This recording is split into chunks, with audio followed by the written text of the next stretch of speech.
के इस बुलेटिन में स्वागत है आपका। मैं हूं रचना रावत। तो चलिए शुरू करते हैं खबरों का सिलसिला। 21 जून यानी अंतर्राष्ट्रीय योग दिवस। जब पूरे देश में एक ओर तो अंतर्राष्ट्रीय योग दिवस मनाया जा रहा था, लेकिन वहीं एक वर्ग ऐसा है जो अपनी मांगों को लेकर राज्य सरकार के खिलाफ प्रदर्शन करने को मजबूर है। ऐसे में अपने हक के लिए 10 सूत्रीय मांगों को लेकर भारतीय किसान यूनियन ने आगरा दिल्ली नेशनल हाईवे पर विरोध प्रदर्शन किया। मथुरा में किसानों ने योग करके प्रदर्शन किया। प्रदर्शन कर रहे किसान नेताओं का कहना है कि प्रदेश में बीजेपी की सरकार बनने से पहले किसानों के कर्ज माफ करने की बातें कही थी, लेकिन किसानों के साथ राज्य की बीजेपी सरकार ने धोखा किया। अपने दर्द को मैं बयां करता हूं इस योग दिवस के रूप में। जो किसान रोड पे बैठ करके और अपने शवासन में एक डेड बॉडी के रूप में जो अपना योग कर रहा है, उसकी एक व्यवस्था है, मजबूरी है। हमारी पूर्ण आस्था रही है भाजपा सरकार में, हमारी पूर्ण आस्था रही मोदी जी में और योगी जी में, और किसानों ने, देश के किसानों ने इनमें आस्था व्यक्त करते हुए बहुमत की सरकार इनको बनाने के लिए दी है। देश में रहकर पाकिस्तान से हमदर्दी रखने वाले या फिर कश्मीर में पाकिस्तानी नारेबाजी करने वाले लोगों को यह कहना है राष्ट्रीय अल्पसंख्यक आयोग के अध्यक्ष। दरअसल गैरुल हसन मंगलवार को इफ्तार पार्टी में शिरकत करने के लिए मेरठ पहुंचे। मेरठ में गैरुल हसन ने कहा कि पाकिस्तान का समर्थन करने वाले कुछ लोग भारत में असामाजिक गतिविधियां चला रहे हैं। ऐसे लोगों को चिन्हित करके देश से बाहर कर देना चाहिए। कानपुर के नटराज होटल में भाभी देवर, जीजा साली और प्रेमी प्रेमिका मौज मस्ती करते पकड़े गए। पुलिस ने सभी को हिरासत में ले लिया है। दरअसल पुलिस को होटलों में युवक युवतियों के मौज मस्ती के लिए आने की खबर कई दिन से मिल रही थी। मंगलवार को सटीक सूचना पर बेकनगंज और हरबंश मोहाल पुलिस ने संयुक्त रूप से नटराज होटल में छापा मारा। पुलिस को देखते ही होटल संचालक और कर्मचारियों में हड़कंप मच गया। पुलिस टीम ने कमरों की तलाशी ली तो अलग अलग कमरे में श्याम नगर चकेरी का एक युवक अपनी भाभी, मौरावा उन्नाव का एक युवक अपनी साली के साथ रंगरेलियां बनाते मिले। होटल पर छापा मारकर पुलिस ने देवर, भाभी, जीजा साली समेत 8 लोगों को गिरफ्तार किया है। अभी लगभग 7 दिन हुआ। 7 दिन यहाँ आज क्या पुलिस ने कैसे क्या किसको पकड़ा, क्या हुआ? मतलब 2 डायरेक्ट कमरे लगे हुए थे, तो उनकी एंट्री नहीं थी। कितने लोग पकड़े गए यहाँ से? उसमें 4 फैमिली थी सर, बाकी 2 की रजिस्टर में एंट्री थी। अलीगढ़ में एक युवक ने एक मासूम को अपनी हवस का शिकार बनाया। आरोपी युवक ने महज 6 साल की बच्ची के साथ दरिंदगी करने के बाद उसकी गला दबाकर हत्या कर दी। जानकारी के मुताबिक आरोपी अरविंद बच्ची को बिस्किट के बहाने बहला फुसलाकर खेत में ले गया, फिर दरिंदगी के बाद मासूम की हत्या कर दी। जब बच्ची को खोजा गया तो उसका शव खेत में मिला। मामले की जानकारी मिलते ही लोगों ने आरोपी को पकड़कर जमकर धुनाई की, फिर पुलिस के हवाले कर दिया। इस मामले में पुलिस ने आरोपी के खिलाफ रेप और हत्या की धाराओं में मामला दर्ज कर दिया है। वहीं घटना से गुस्साए लोगों ने शव को काफी देर तक उठने नहीं दिया, लेकिन पुलिस के समझाने पर शव को पोस्टमार्टम के लिए भेज दिया गया है। घटना ये हुई है कि कोई बधाई को आदमी जैसा बता रहे हैं लोग, तो वो यही कचौड़ी वचौड़ी की दुकान में काम करता था। 1 महीने से वो यहाँ से चला गया था, आज वो आया है। बच्ची को पता नहीं कैसे पकड़ के ले गए, जैसे लोग बता रहे हैं, तो पकड़ के ले जा करके और वहाँ वो ले गया है। तो फिर घर वालों ने ढूंढा है और घर वालों ने ढूंढ के पता लगा वो बच्ची वहाँ खेत में रेप किया है। उसके संग 6 साल की बच्ची है। एक 6 साल की बच्ची के साथ उसके पिता के परिवार के साथ काम करने वाले, उनके यहाँ लेबर के रूप में काम करने वाले लड़के ने, जिसकी उम्र करीब 25 साल है, तो उसमें बिस्किट वगैरह का लालच दे करके वो ले गया खेतों में और उसके साथ जो अब तक जानकारी में आया है बुरा कर्म किया और उसके बाद उसकी हत्या कर दी। डेड बॉडी को मॉर्चरी भेज दिया गया है। जो आरोपी है उसको पब्लिक द्वारा उसी समय देख लिया गया था और पकड़ लिया गया था। उसके साथ मेरठ में परतापुर थाना क्षेत्र के गेझा गांव में 2 दिन पहले 2 परिवारों में कमेंटबाजी को लेकर खूनी संघर्ष हो गया। दरअसल पिंटू और उसके चचेरे भाई मोनू की दलित बिरादरी के ललित और संदीप के बीच एक दूसरे पर कमेंटबाजी को लेकर कहासुनी हो गई थी। दोनों पक्षों में गाली गलौज और हाथापाई हुई। कुछ देर बाद ही दोनों पक्षों के लोगों ने लाठी डंडों और फावड़ों से एक दूसरे पर हमला बोल दिया। जिसमें दोनों पक्षों के करीब आधा दर्जन से ज्यादा लोग घायल हो गए।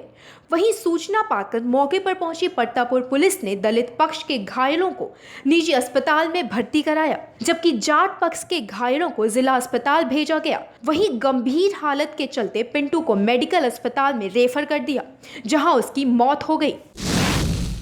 एक गांव के दो पक्ष जरासी बात को लेकर कासनी हुई, बाद में उनको झगड़ा हो गया। उसमें एक आदमी की चोट से मृत्यु हो गई है। उसमें नामजद थे, उनको दोनों को गिरफ्तार कर लिया। उसमें जो बता रहे हैं जो गिरफ्तार किए गए घायल हैं उनको पुलिस की देखरेख में इलाज चल रहा है। इलाज भी चल रहा है, उनको भी चोट लगी, दोनों बच्चों को चोट लगी, लेकिन वो हमारी कस्टडी में। तो गाँव में फिलहाल पुलिस मिलता है, गाँव में शांति है, लेकिन एहतियात के तौर पर हम लोगों ने फोर्स लगा था। प्राथमिक स्वास्थ्य केंद्र पर तैनात कर्मचारियों के साथ मारपीट का मामला सामने आया है। मामला अकबरपुर कोतवाली क्षेत्र के प्राथमिक स्वास्थ्य केंद्र का है, जहां कुछ दबंगों ने स्वास्थ्य केंद्र में तैनात कर्मचारियों के साथ पहले मारपीट की और फिर जमकर तोड़फोड़ की। इस मामले में कर्मचारियों ने कोतवाली अकबरपुर में शिकायत की, लेकिन पुलिस की तरफ से अभी तक दबंगों के खिलाफ कोई कार्रवाई नहीं की गई है, जिससे नाराज जिले भर में प्राथमिक स्वास्थ्य केंद्र के कर्मचारी एक दिन की हड़ताल पर चले गए। वहीं आरोपियों के खिलाफ कार्रवाई की मांग को लेकर कर्मचारियों ने जिला चिकित्साधिकारी कार्यालय पर प्रदर्शन किया। एक आदमी शराब पी के लगभग जो है 10:30 बजे अस्पताल में आया, जो है हमारे पास गया, गाली गलौज किया, जो है उसके बाद रजिस्टर फाड़ दिया। हमने कहा जाओ पहले पर्चा बनवा के ले आओ, तो गाली देने लगा। फिर गया पर्चा बनवाने, फिर वहाँ फार्मेसी से भिड़ गया, उनका शीशा तोड़ दिया, चश्मा तोड़ दिया, फिर आके अद्धा गुम्मा चलाने लगा। फिर उसके बाद जो है भागने लगा, तो हम लोग उसको पकड़ के बैठाए रहे। 100 नंबर की गाड़ी आई, जो है उसको पकड़ के ले गई। उसके खिलाफ जो है इंतजार दर्ज हुआ। फिर 1 घंटे के अंदर उसका मेडिकल हो गया। फिर उसको शाम तक 5 बजे तक छोड़ दिया गया। यूपी में आए दिन हो रहे अपराध को देखकर लगता है कि बदमाशों में पुलिस का खौफ नहीं रह गया है। ताजा मामला रामपुर के कोतवाली थाना क्षेत्र का है, जहां आपसी रंजिश के चलते दबंगों के 2 ग्रुप आपस में भिड़ गए। दोनों में जमकर फायरिंग हुई। फायरिंग में एक युवती समेत 3 लोग घायल हो गए, जिन्हें जिला अस्पताल में भर्ती कराया गया। हालांकि पुलिस इस मामले में आरोपियों के खिलाफ कड़ी कार्रवाई की बात कर रही है। ये थानागंज में अजयपुर गांव है। इसमें कुछ पुरानी रंजिश के चलते जो है 2 पक्षों में आपस में कहा-सुनी, मारपीट और कुछ फायरिंग की सूचना मिली है। इसमें एक पक्ष के 3 लोग घायल भी हुए हैं, जिनको इलाज के लिए हॉस्पिटल भेज दिया गया है, और बाकी उनके दोषी के विरुद्ध जो है मुकदमा कायम करके। और कानपुर की एक कोर्ट में एक चौंकाने वाला मामला सामने आया है, जिसे सुनकर आप भी हैरान रह जाएंगे। दरअसल ये मामला चकीरी के वाजपेयी नगर इलाके में रहने वाले इरशाद अहमद का है। इरशाद ने कोर्ट में एक प्रार्थना पत्र दिया था कि जिस शख्स की जमानत के लिए उनके नाम और पते का इस्तेमाल किया गया है, उस आरोपी चांद मियां को जानता ही नहीं है। जिस तारीख को उसके द्वारा जन्म लेना दर्शाया गया है, उस दिन उसका जन्म ही नहीं हुआ था। उसे इस मामले की जानकारी तब हुई जब पुलिस लगातार उसे परेशान करके कोर्ट में हाजिर होने के साथ ही फरार आरोपी के बारे में जानकारी देने की बात कह रही थी। इस मामले में चौंकाने वाली बात यह भी है कि जिस तारीख को उसने जमानत ली थी, उसके 7 साल बाद उसका जन्म हुआ था। इरशाद ने अपने जन्म का प्रमाण पत्र साक्ष्य के तौर पर कोर्ट में पेश किया, जिसके बाद कोर्ट ने मामले में संज्ञान लिया और छावनी पुलिस वालों को फटकार लगाते हुए आदेश दिया कि सही जमानतगीर को कोर्ट में पेश करें। आज एक मुकदमा आया चांद मियां के नाम से। चांद मियां की जमानत 1991 में पकड़ा गया था, जो कि छावनी थाने का था। चाकू के मुकदमे में प्रमोद खरे तत्काल एसआई ने पकड़ा हुआ था, उसको जेल भेजा गया था। इसमें कि उसकी जमानत हुई थी। चांद मियां का जमानतगीर था इरशाद। 1991 में करीब उसकी इरशाद की उम्र 60-65 साल होगी, पत्रावली के अवलोकन से पता चला। लेकिन पुलिस द्वारा सही जमानतगीर को नोटिस ना देकर एक नाबालिग लड़के को, जो कि पैदा नहीं हुआ था जिस समय जमानत ली गई थी, उसको नोटिस का तामीला करने के लिए परेशान कर रही थी।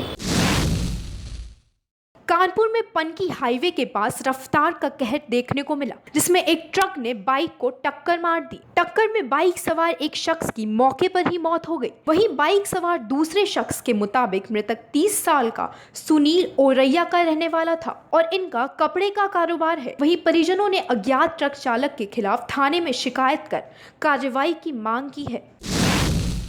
एक्सीडेंट हो गया, एक स्पीड ट्रक जा रहा था बहुत स्पीड में और मोटरसाइकिल बाइक जो थी उसमें टक्कर मार दिया और वो मौके में ख़त्म हो गया। और इतना देने के बाद पुलिस आई तो पुलिस पोस्टमार्टम ले गई बॉडी को। इस बुलेटिन में फिलहाल इतना ही। आप बने रहिए इंडिया क्राइम के साथ।